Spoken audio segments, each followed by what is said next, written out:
जितनी भी माताएं एकादशी का व्रत करती बहुत ध्यान से सुनना आज की कथा को, शायद जिंदगी में मिली ना मिली, पर ये कथा का रिश्ता तो बहुत ध्यान से सुनना। ध्यान से स्कंद पुराण यहाँ तक कहती है कि इस कथा के चरित्र को जो श्रवण कर लेता है उसको 26 एकादशी करना भी नहीं पड़ती। इस एकादशी की केवल ये कथा सुनकर ही वो तर जाता है। बहुत ध्यान से सुनना इसको, कथा तो बड़े भाव से सुन लो इसको, है? बड़े प्रेम से।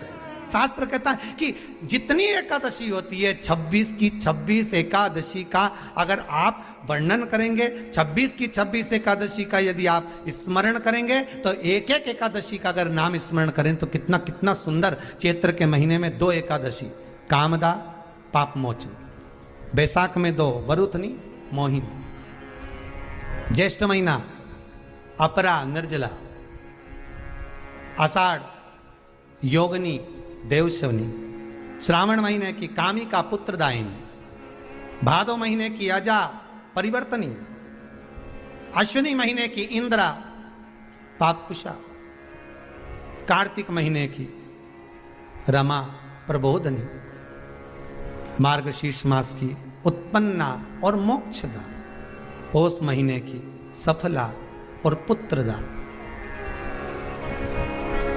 माघ महीने की परतिला और जया, फागुन महीने की विजया और आमल की एकादशी, अधिक मास की पद्मनी और परमा। कितने सुंदर नाम है। अब इस नाम से पहचान करो कितनी सुंदर नाम। अब नाम इतना सुंदर है तो एकादशी कितनी सुंदर होगी। अब एकादशी इतनी सुंदर होगी तो जिस दिन तुम व्रत करोगी एकादशी का तो तुम कितनी सुंदर होगी। मतलब भगवान कितने प्रेम से स्वीकारेगा कि इसका हृदय कितना सुंदर है। ऊपर की सुंदरता मत देखो साहब, व्रत करने से भीतर की सुंदरता। आप पहले कथा में कहा कि क्रीम की चमक 15 दिन रहती है, अच्छे कर्म की चमक जिंदगी भर रहती है। कर्म की चमक देखना है हमें, क्रीम की नहीं। सबसे पहला नियम एकादशी व्रत का, सबसे पहला नियम है कि आप जिस दिन व्रत करो उसके एक दिन पहले भक्ति का संचार इस हृदय में कर लो। भक्ति का संचार इस हृदय में कर लीजिए। जिस दिन आप व्रत करो, जैसे एकादशी का व्रत कर रहे हो तो दशमी के दिन शाम का समय जब आवे, रात्रि जब होने लगे, शाम का समय आवे और रात्रि का आप जब भोजन ग्रहण करो तो उस भोजन में कोई ऐसा पदार्थ ग्रहण मत करिए जिस पदार्थ के कारण आपकी एकादशी बिगड़ जाए।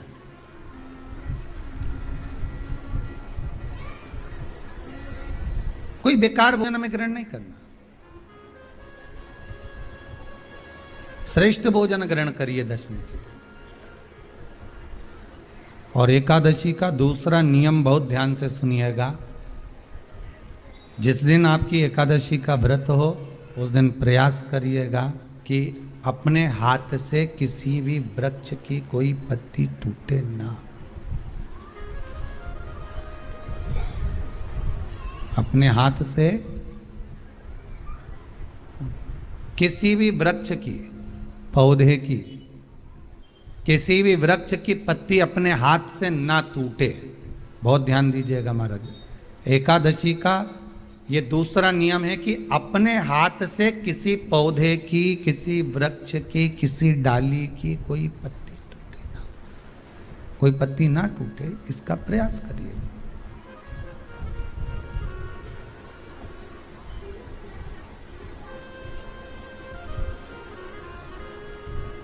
कितना सुंदर व्याख्यान कहा है, कितना सुंदर वर्णन है महाराज कि मात्र एकादशी का व्रत कर लेने पर, मात्र एकादशी का व्रत कर लेने पर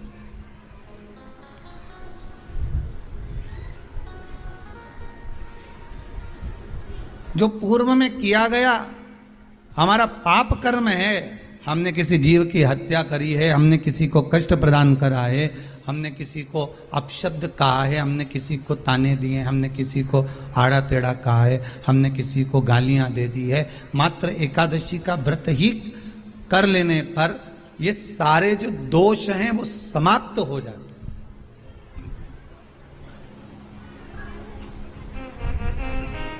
सारे दोष हमारे समाप्ति पर आ जाते हैं।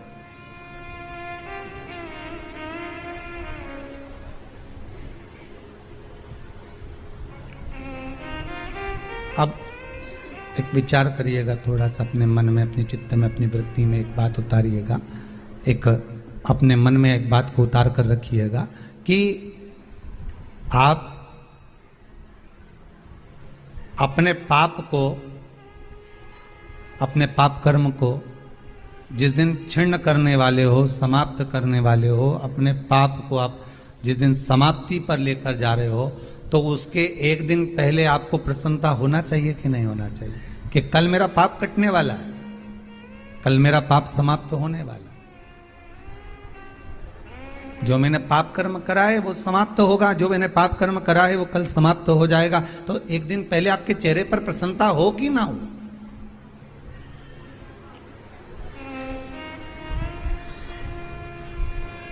और चेहरे पर वो प्रसन्नता आपके आना चाहिए कि कल मेरा एकादशी का व्रत है, आज दशमी है, कल एकादशी का व्रत है, तो कल मेरी जब एकादशी का व्रत रहेगा तो मेरा ना जाने कितना कितना पाप, कितना असत्य, कितना झूठ, कितना प्रपंच वो समाप्त हो जाएगा। तो इसमें मुझे प्रसन्नता हो, इसमें मुझे आनंदता हो।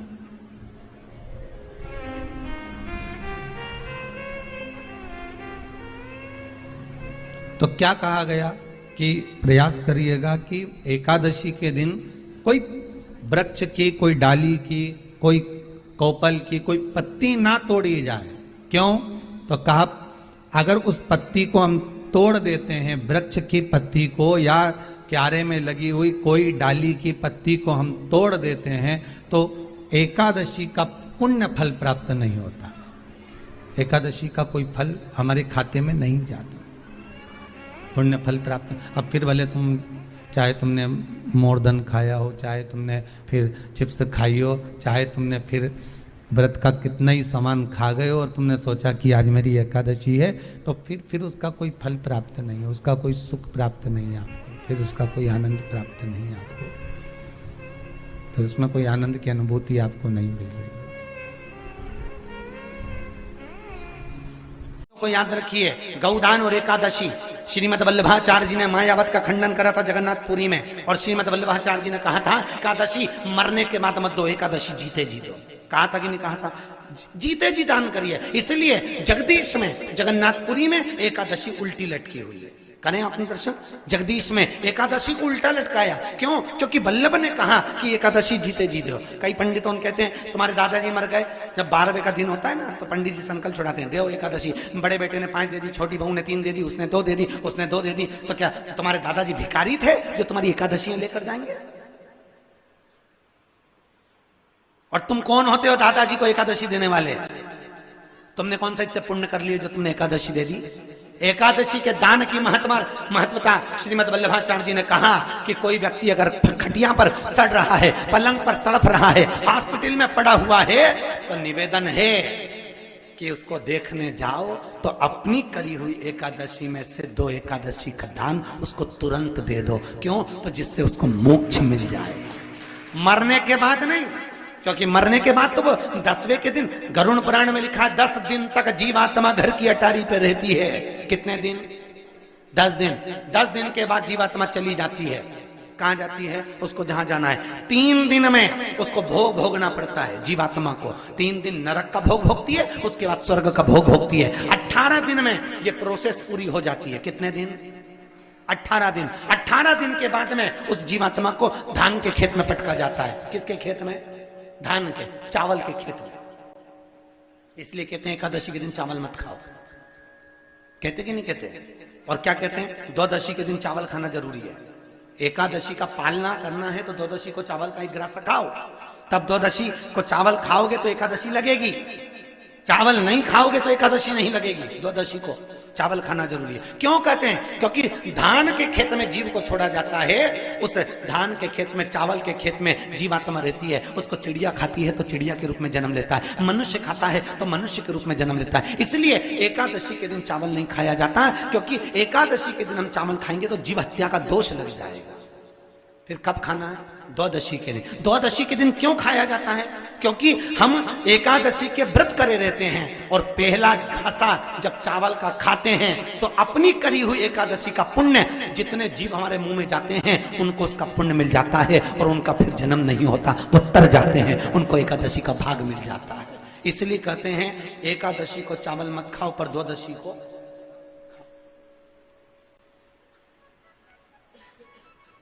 खाइए। 10 दिन तक जीवात्मा है और आपने एकादशी कब दान दी? बोलो जम के। 12वें के दिन, 13वें के दिन आपने एकादशी का दान दिया, वो मिली उनको? अरे बोलो अच्छे से। कई तो अभी तक कर रही होगी, हमारे दादाजी के निमित्त की कर रहे हैं, कर ले। फिर वही वाली बात आ गई, गुलाब के फूल में पानी जारी है। एकादशी के दिन शंकर भगवान को चावल का दाना चढ़ाना चाहिए कि नहीं चाहिए?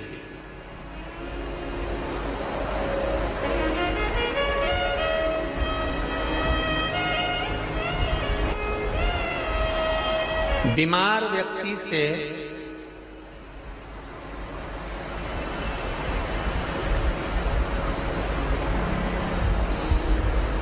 कोई बीमार व्यक्ति है, बहुत रोगीला, उसको बहुत रोग है, शुगर है, बीपी है, थायराइड है, सब कुछ है उसको, और वो रोगीला व्यक्ति जब डॉक्टर के पास जाकर पूछे, डॉक्टर साहब मेरी तबीयत ठीक नहीं रहती है, मैं बहुत कष्ट में रहती हूँ, बहुत तकलीफ है शरीर में, और अभी सावन का महीने का व्रत आ रहा है डॉक्टर साहब, 1 महीना में व्रत करती थी पहले, करूं कि नहीं करूं? तो डॉक्टर साहब क्या बोलेंगे? बोलते जाओ जरा जम के। डॉक्टर बोलेगा कि आप व्रत मत करो। डॉक्टर एक बात कहेंगे, शरीर स्वस्थ रखना है, व्रत बाद में हो जाएगा, अगले वर्ष कर लेना, पर अभी शरीर को सही रखने के लिए दोनों समय अच्छे पेट भरकर सात्विक भोजन करो और अपने शरीर को ठीक करो। सात्विक भोजन अपने शरीर को, व्रत बाद में भी हो जाए, अगले वर्ष हो जाए।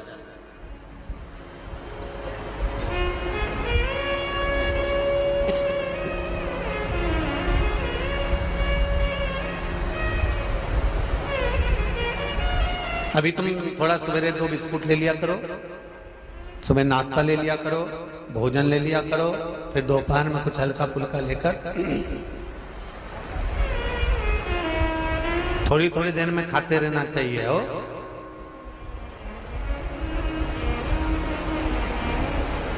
थोड़ा थोड़ा खाओ, थोड़ी थोड़ी देर में खाओ, एक साथ सुरसा जैसे मत निपटा जाए, थोड़ा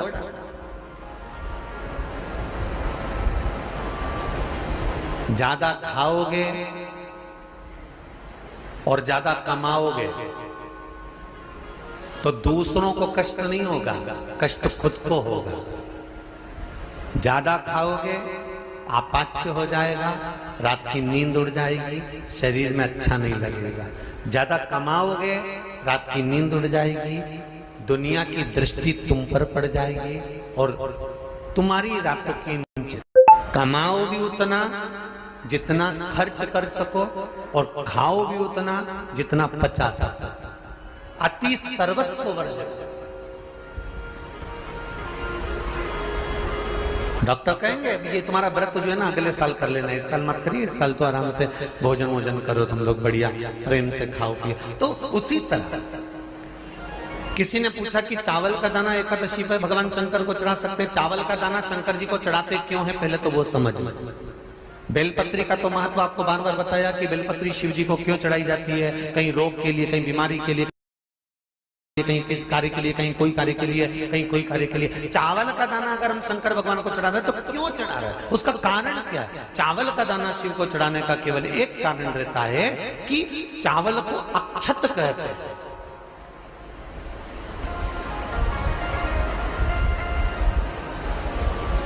अक्षत का मतलब होता है अक्षय।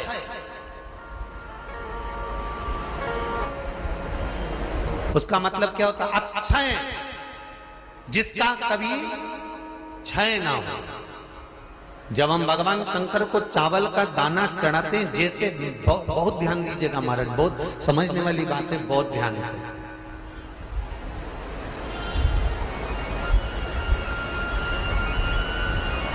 चावल का दाना हमारे मस्तक पर तिलक करने के बाद पंडित जी क्यों लगाते हैं कि भगवान जैसा समय आज चल रहा है, आप पूजन कर रहे हो, पाठ कर रहे हो, दान कर रहे हो, पुण्य कर रहे हो, सत्कर्म कर रहे हो, भजन कर रहे हो, मेरा देव अधिदेव महादेव, मेरा नारायण, मेरा सत्यनारायण भगवान, मेरा राम जी, मेरा विष्णु जी, मेरा भागवत मैया, मेरी रामायण मैया, ब्राह्मण मस्तक पर तिलक लगाने के बाद चावल इसलिए लगाता है कि जैसा समय आज चल रहा है, भगवान तुमको ऐसा ही समय बनाकर रखे और तुम ऐसे ही चार चांद लगाते रहो, दान पुण्य संकीर्तन करते रहो। इसलिए मस्तक पर चावल का दाना लगाया जाए।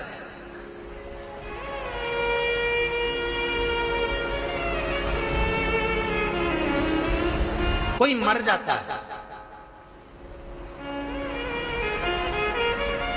मरने के बाद जब तक पगड़ी नहीं होती तब तक माथे पर तिलक, चावल का दाना लगाया जाता है। जम के बोलो जरा, नहीं लगाता। किसी पंडित जी से पूछो, ब्राह्मण देवता से पूछो, ब्राह्मण देवता ये कोई मर गया, और हमारा तो नियम है कि हम सिर पे तिलक लगाते हैं, चावल लगाते हैं, या पंडित जी से हम तिलक लगवाते हैं, मंदिर जाते हैं तो मंदिर में जाके तिलक लगवा के हम चावल का दाना लगवाते हैं। क्यों नहीं लगाते? उसका कारण क्या है? जब किसी के मरने के बाद 10 दिन तक, 12 दिन तक मस्तक पर तिलक क्यों नहीं लगाया जाता? 10-12 दिन तक माथे पर तिलक या चावल क्यों नहीं लगाया जाता? उसका कारण है कि ये जो समय आया है, तुम्हारे यहाँ जो गमी हुई है, तुम्हारे यहाँ कोई मर गया है, तुम्हारे यहाँ किसी के प्राण छूट गए हैं, तो ब्राह्मण इसलिए तिलक नहीं लगाता आपको, इसलिए चावल का दाना नहीं लगाता कि ऐसा दिन भगवान अब ना लाए, इसको अमर ना करे, इसको अक्षय ना करे, इसको प्रबल ना करे।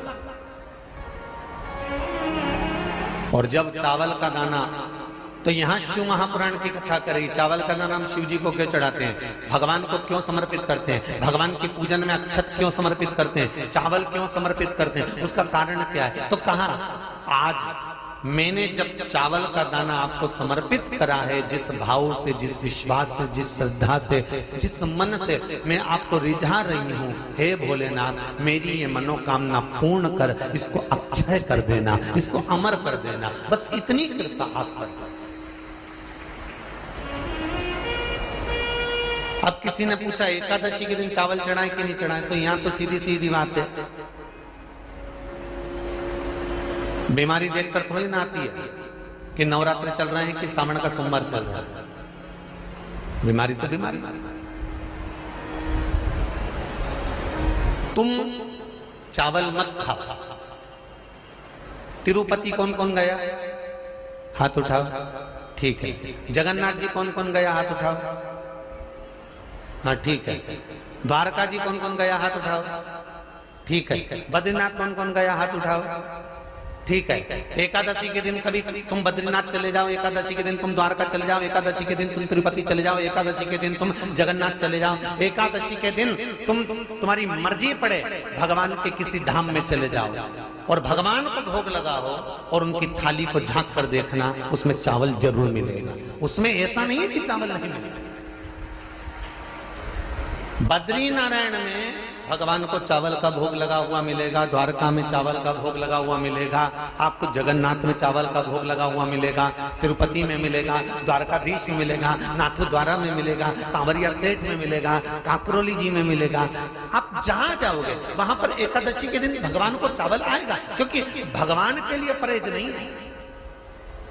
जो काम में डूबा हुआ है, जो आसक्ति में डूबा हुआ है, जो लोभ में डूबा हुआ है, जो वासनाओं में डूबा हुआ है, जो तृष्णा में डूबा हुआ है, और जो माता के गर्भ से जन्म लिया,